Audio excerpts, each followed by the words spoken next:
Bom dia, ouvintes da Rádio Assunção Cearense. Bom dia, internautas do blog do Edson Silva. Estamos começando agora o nosso programa, o blog do Edson Silva, na Rádio Assunção Cearense. No momento em que vários integrantes do Centrão se aproximam do governo Lula, o presidente do PL, Valdemar Costa Neto, decidiu dar um recado no partido que hoje abriga o ex-presidente Jair Bolsonaro. Eu estou lendo a primeira nota da coluna política do jornal O Estado de São Paulo, edição de hoje, que fala sobre a situação no PL do deputado federal cearense Yuri do Paredão.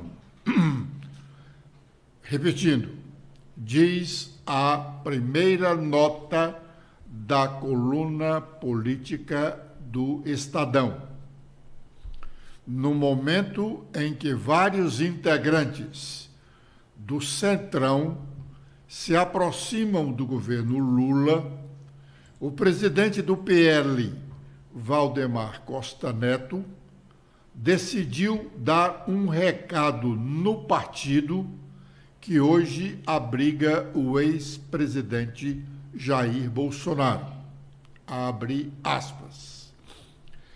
Quem fizer o L estará fora da legenda. O PL não tem a tradição de pedir o mandato de seus pares, nem quando deixam a sigla, mas, desta vez, o próprio Valdemar solicitou ao Diretório do Ceará abrir processo de expulsão do deputado federal Yuri do Paredão. O parlamentar já postou foto com o presidente Lula e com ministros fazendo o gesto petista. O problema não é tirar foto com ministros do governo. O problema é não estar alinhado com nosso partido, afirmou Costa Neto. A decisão foi considerada uma medida preventiva para conter eventual debandada política no PL. Não há certeza, por exemplo, se Valdemar exigiria o mandato de Yuri para outro correligionário.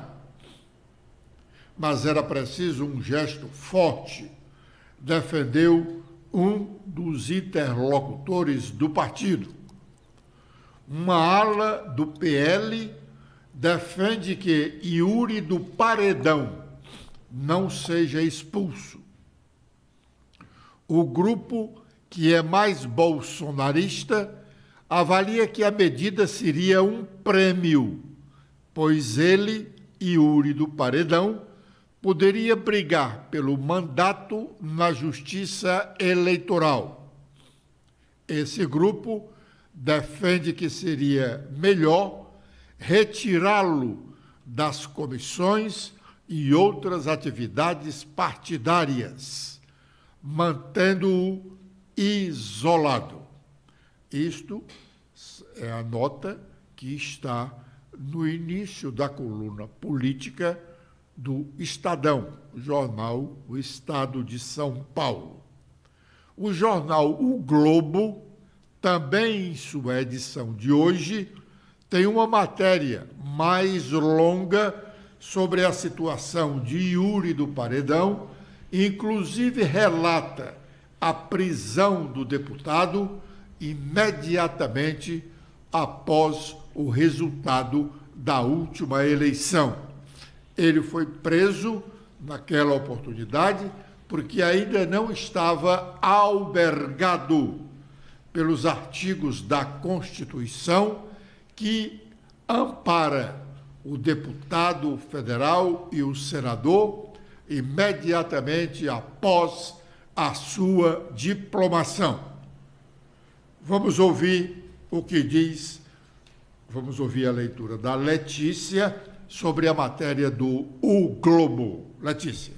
Olá, Edson. Olá a todos que acompanham o nosso programa dessa terça-feira. Bom, de acordo com o Globo, uma foto em que Yuri do Paredão aparece fazendo o L ao lado de ministros de Luiz Inácio Lula da Silva, do PT, despertou ira na sigla comandada por Valdemar Costa Neto, da qual faz parte o ex-presidente Jair Bolsonaro. Valdemar, inclusive, anunciou que pedirá ao diretório estadual aqui do Ceará que providencia a expulsão do deputado federal eleito no ano passado, mas atualmente licenciado do posto desde o fim do mês de junho, agora. Antes, Yuri já havia gerado desconforto na legenda ao posar com o próprio presidente Lula e por marcar presença enquanto ainda era pré-candidato à Câmara Federal em um evento da Central Única dos Trabalhadores, a CUT, em Juazeiro do Norte, sua cidade natal. A atuação política do parlamentar, no entanto, é recente. Hoje, com 34 anos, ele foi eleito pela primeira vez no ano passado, 2022. Antes, fez carreira como empresário e produtor do ramo musical, uma atividade que lhe rendeu o apelido usado nas urnas, como Yuri do Paredão. O escritório do hoje parlamentar foi responsável por lançar, entre outros nomes, o cantor Jonas Esticado, também de Juazeiro, uma das principais estrelas do forró no país na atualidade. Yuri chegou a passar uma semana preso em 2018, depois que um vídeo no qual ele aparecia atirando na direção de um funcionário em uma fazenda aqui no estado viralizou nas redes sociais. Vamos ver se ele tem cócegas agora, dizia uma voz ao fundo da gravação, enquanto o empregado tentava se proteger e outros homens riam da suposta brincadeira. Muito bem. Yuri do Paredão tem uma ficha pregressa não muito recomendável.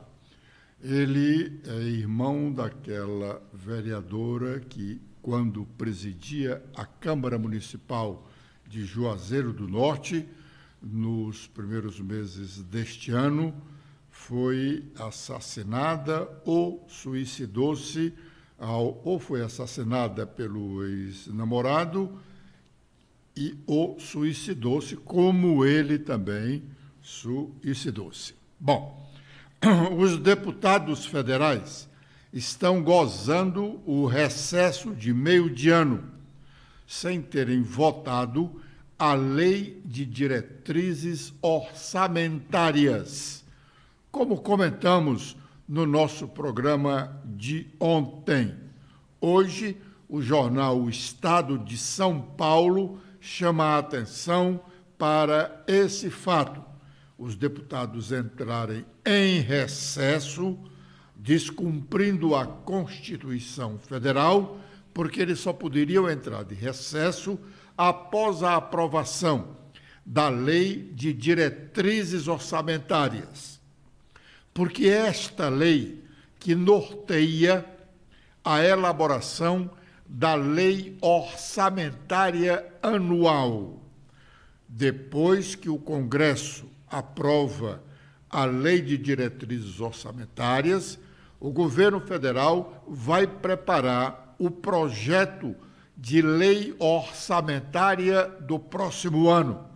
Ele não pode fazer a lei ou o projeto de lei sem que a lei de diretrizes orçamentárias tenha sido aprovada. O mesmo acontece nos estados. As assembleias têm que apresentar, antes do final das atividades legislativas do primeiro semestre, tem que aprovar a LDO, Lei de Diretrizes Orçamentárias, para que os governos preparem os projetos de lei orçamentária e os encaminhem ao Legislativo até o mês de outubro, para que a lei orçamentária, são duas leis, uma é a Lei de Diretrizes Orçamentárias. Esta terá que ser aprovada até o final do primeiro semestre.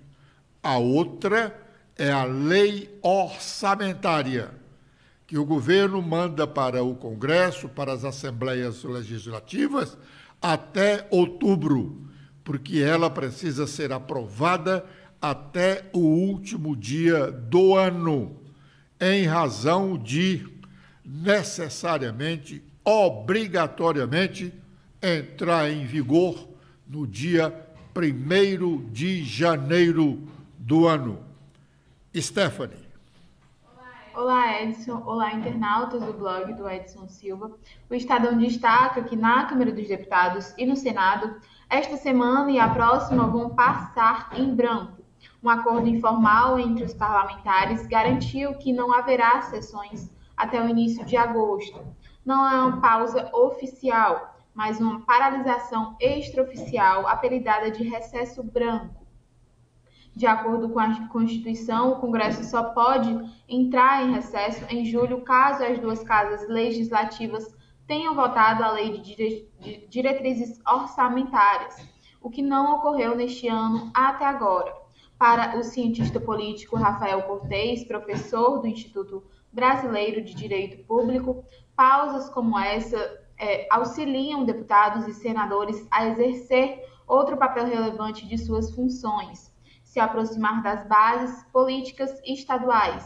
Os parlamentares têm de lidar com essa dualidade, o exercício do mandato em Brasília e o diálogo com as bases, a quem eles estão ligadas no Estado, afirmou Cortez. A atividade legislativa não pode ser valorizada só pelo processo legislativo ordinário, mas também pela maneira como esse parlamentar participa na relação com suas bases. Contra a posição aí do cientista político, mas os deputados e os senadores têm um calendário a cumprir. Se eles não cumprem o calendário definido pela Constituição, problema dele de falta de tempo para contactar com suas bases políticas. Se a Lei de Diretrizes Orçamentárias tivesse sido aprovada até a última semana, ninguém estava a chamar a atenção do descumprimento da obrigação legislativa. O presidente Lula está em Bruxelas e de lá ele fez o programa Conversa com o Presidente, que tem feito ultimamente todas as terças-feiras pela manhã. Ele falou no programa de hoje sobre vários temas, começando com relação à sua participação nesse encontro de Bruxelas com líderes da União Europeia, e onde ele intensifica os entendimentos para a oficialização do acordo comercial entre a União Europeia e o Mercosul. Vamos ouvi-lo. É importante dizer para o povo brasileiro que havia 8 anos que essa reunião não acontecia. Por irresponsabilidade do golpe e depois pelo que aconteceu depois de 2018 no Brasil. E é muito importante porque aqui você está numa reunião que participam todos os presidentes da Europa e participam todos os presidentes da América Latina e Caribe. É a oportunidade não apenas de você fazer acordo, discutir ações conjuntas dos dois continentes, discutir política de investimento, como é extremamente importante você fazer reuniões bilaterais com os presidentes para que você discuta a aproximação do Brasil com o mundo. Eu tenho feito muitas bilaterais, ao todo eu acho que vai dar 8 bilaterais, ou seja, com os presidentes dos partidos que a gente tem interesse de conversar e outros que têm interesse de conversar com o Brasil, e é extremamente importante para o futuro da nossa política. Nós concluímos a pauta do Mercosul, já enviamos para os presidentes do Mercosul, ela não vai ser discutida aqui, porque não é a CELAC que tem que fazer o acordo, é só o Mercosul. Mas eu estou achando a reunião extraordinária, eu fico muito feliz com o carinho que as pessoas tratam a volta do Brasil. É como se fosse uma coisa nova que estivesse chegando a participar da reunião, todo mundo muito feliz, e eu sinto muito orgulho de ser brasileiro por conta disso, ou seja, as pessoas gostam do Brasil, as pessoas querem estar com o Brasil, as pessoas querem visitar o Brasil, as pessoas querem que o Brasil visite os seus países, e, portanto, eu acho que nós vamos fazer encontros extraordinários e vamos fazer com que a imagem do Brasil melhore diante do mundo. O menos que se pode dizer em relação à afirmação do presidente Lula de que houve um golpe no Brasil com o impeachment da ex-presidente Dilma Rousseff é que ele comete um equívoco. Se não fosse ele o presidente, poderia-se dizer que ele estava cometendo uma outra coisa. Equívoco. A ex-presidente Dilma Rousseff sofreu um impeachment. E o impeachment é uma das coisas que existem na Constituição da República. Houve um processo depois da decisão da Câmara dos Deputados de autorizar o processo de impeachment. O processo correu atendendo os ditames da Constituição. O inquérito foi presidido, pela época, o presidente do Supremo Tribunal Federal, como diz a Constituição, o ministro aposentado Ricardo Lewandowski, e a ex-presidente foi afastada do cargo. O presidente não deveria repetir essa história de golpe, se foi uma decisão albergada pela Constituição da República Federativa do Brasil. Mas, voltando ao tema, o presidente Lula também falou no programa de hoje sobre o programa Desenrola, iniciado ontem. É um programa em que os brasileiros com pequenas dívidas resolvem suas situações e tiram os seus nomes do Serasa. Programa que foi apresentado, uma sugestão que foi apresentada numa das últimas campanhas eleitorais pelo candidato Ciro Gomes e não foi muito bem aceita pela população brasileira. Pois bem, esse programa, hoje no governo Lula, tem o nome de Desenrola. E ontem, quando ele teve o seu início, nós tivemos uma manifestação do ministro da Fazenda, Fernando Haddad. Vamos ouvi-lo. Nós liberamos recursos para o sistema financeiro da ordem de 50 bilhões de reais para que o sistema bancário faça a renegociação da dívida com um estímulo de balanço importante para as operações bancárias, e as empresas de proteção de crédito estão subindo no sistema. As dívidas que foram inscritas até 31 de dezembro de 2022, para que nós possamos fazer, depois desse upload, possamos fazer o leilão de descontos, a partir dos quais será feita a triagem daquilo que será garantido pelo Tesouro Nacional e vai poder ser parcelado pelo sistema bancário com o aval do Tesouro. Então, são etapas que vão se desdobrar ao longo de hoje para os próximos meses. Lembrando que, só para deixar claro, os bancos eles estão dando os descontos em função do estímulo que o governo criou, de antecipar um crédito presumido à razão de 1 para cada real descontado. Esse é o estímulo que está sendo dado para os bancos. Então, se ele tem uma dívida a pessoa tem uma dívida de 10 mil reais e o banco fez um acordo de 10 mil reais por 3, esses 7 mil reais de desconto, ele vai poder antecipar de crédito presumido e vai liberar espaço no balanço para as operações de rotina do banco. Esse é o estímulo. É diferente dos demais credores não bancários que vão para um sistema de leilão que vai ser feito assim que o sistema for carregado com todos os débitos inscritos nas empresas de proteção ao crédito. Entendeu? Sim. Olha, como não tem, assim, é um programa que não tem precedente, né? Razão pela qual também teve que se desenvolver todo um sistema, né, de operação que não existia.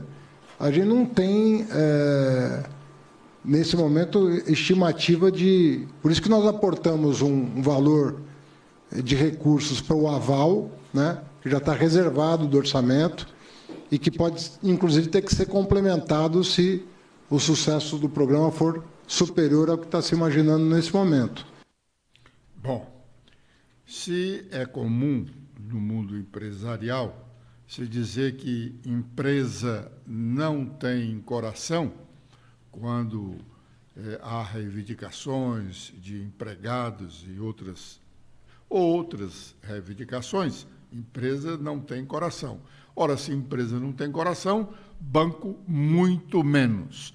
Sem o apoio, não é nem o aval, simplesmente, sem a garantia completa do governo federal, não existiria um programa dessa magnitude. Até porque os bancos, quando perdem muito pouco. Agora é o momento de sabermos quais as nossas manchetes. Letícia.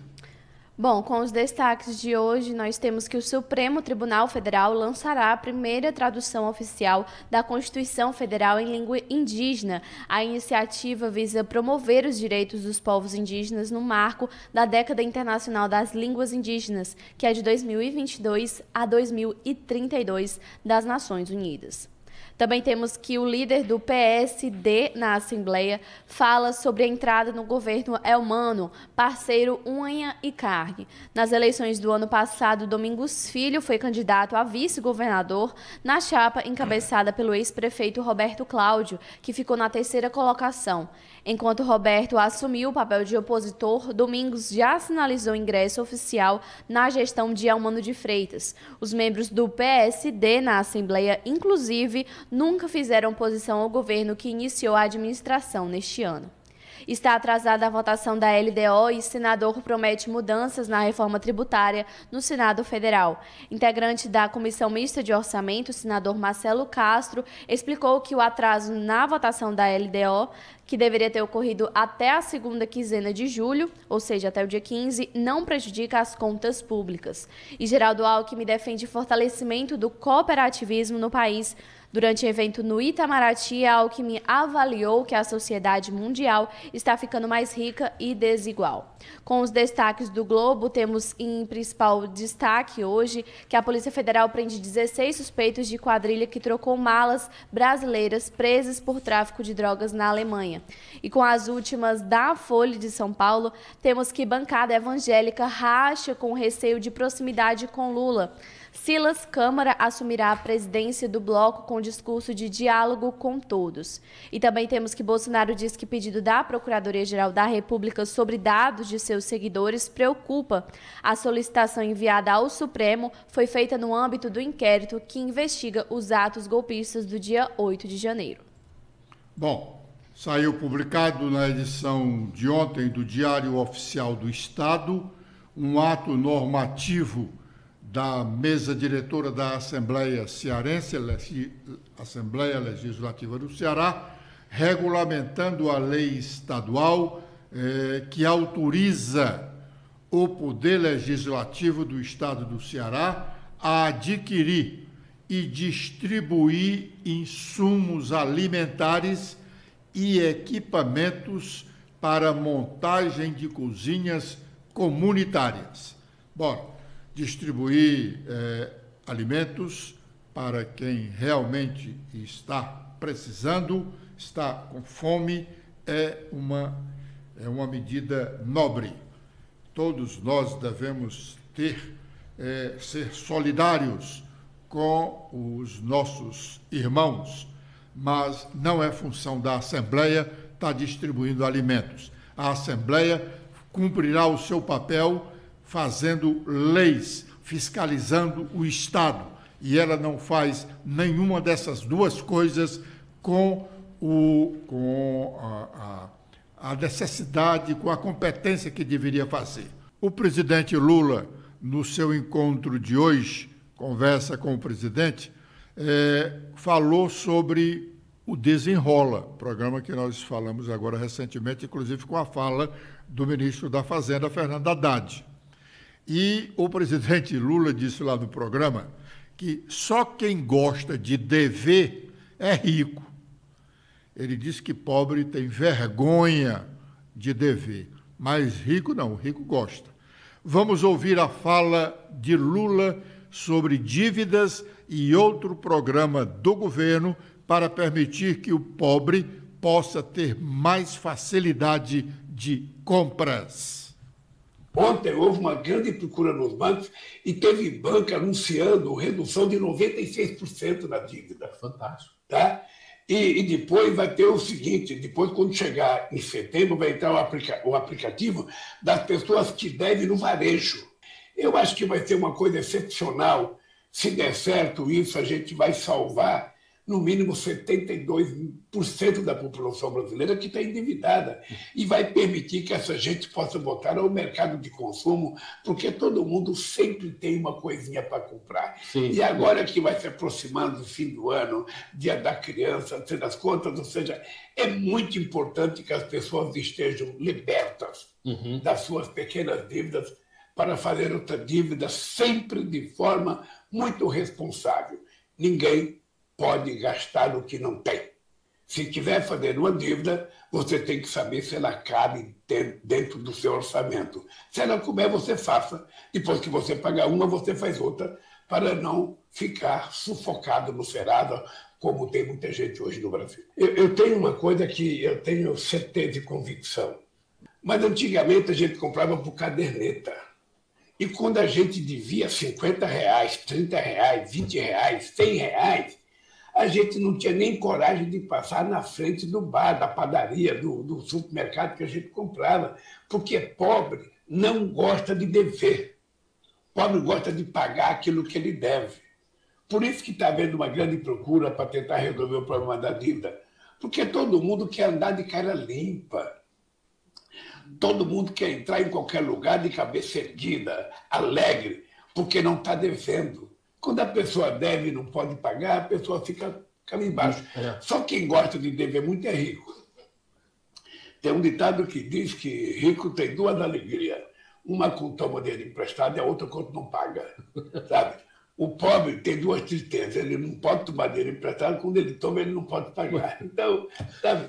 Mas eu acho que esse programa Desenrola vai ajudar o povo brasileiro. Eu tenho fé em Deus que, se der certo, nessa primeira fase, quando chegar o aplicativo do varejo em setembro, eu acho que nós vamos libertar milhões de brasileiros que vão poder voltar ao consumo livremente, alegre, sorrindo, podendo comprar aquela coisinha que eles sonham comprar. Muito bem. E o presidente ainda falou, agora sobre uma coisa realmente bem mais importante. Falou sobre o trabalho desenvolvido pelo SUS, Sistema Único de Saúde. Vamos ouvi-lo. As coisas melhoraram muito. A criação do SUS na Constituição de 88 foi uma revolução. É uma coisa que você tem que dizer para o povo todo santo dia. Não tem nenhum país do mundo com mais de 100 milhões de habitantes que tenha um sistema único de saúde como o SUS. Ele não é perfeito porque ele tem que atender todo mundo, mas ele atende mais do que qualquer outro país do mundo. Ou seja, nos Estados Unidos, vai procurar um médico para você ver quanto você tem que pagar. Você já morou lá, você sabe, tem que pagar. Aqui não, aqui você entra no UPA, você entra no pronto-socorro, ninguém pergunta se você é rico, se você é pobre, se você é empresário, se é trabalhador. Você vai ser tratado. Então, o que nós precisamos...